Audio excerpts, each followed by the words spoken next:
আসসালামু আলাইকুম এভরিওয়ান। আজকে আপনাদের দেখাবো দইয়ের শরবত। যেভাবে আমি বানিয়ে খাই সেভাবে।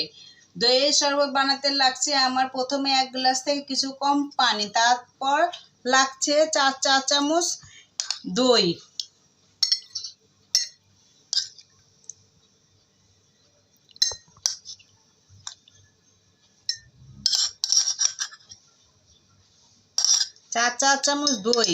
তারপরে লাগছে আমার 2 চা চামচ চিনি,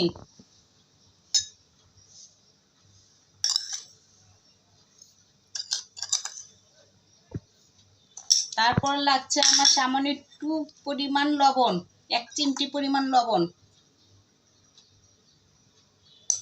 তারপরে লাগছে আমার বরফ কুচি।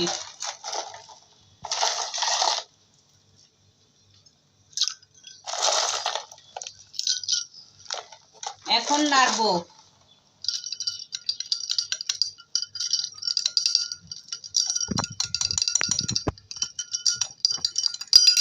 এখন আমার নাড়ানো শেষ, এখন খাওয়ার পালা।